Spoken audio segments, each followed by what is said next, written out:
You know, it's actually prohibited to go to the masjid when you know that you could be affected.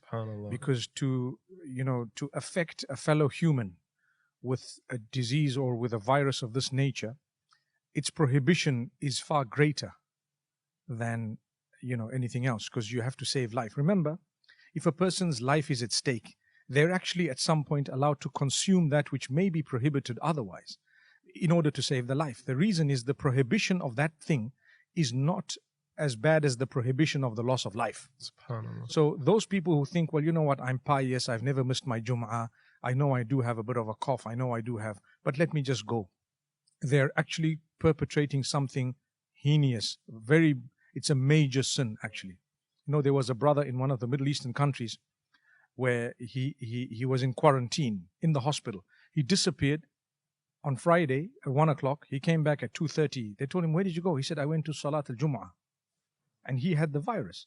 And it's just a shame that people think, no, how could you say this? This is Jum'ah. But you know what? It has happened in the past. And it's not going to be the last time. It's going to happen in the future.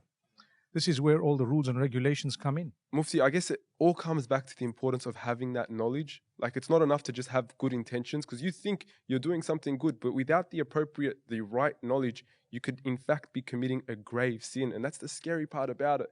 And just on that note of knowledge, there's a lot of talk going around that coronavirus is a punishment from Allah. How should Muslims, confront this allegation? I think it's quite clear that anything that happens, if it were to bring you closer to Allah, it's actually the mercy of Allah. And if it were to distance you from Allah, perhaps it may be a punishment of Allah. So if you take a look at the Sahaba radiallahu anhum, during their time, there was a plague. Does it mean they were punished? The answer is no. So there were rules and regulations in place, and it was their time to be tested. Are you going to follow what Allah and His Rasul sallallahu alaihi wasallam have laid down, or are you going to do your own thing? And some of them passed away and so on, and in fact many people died.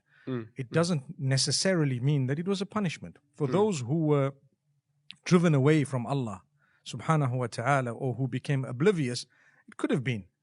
But to be honest, anything that draws you closer to Allah subhanahu wa ta'ala is not considered a punishment. It's actually a gift of Allah.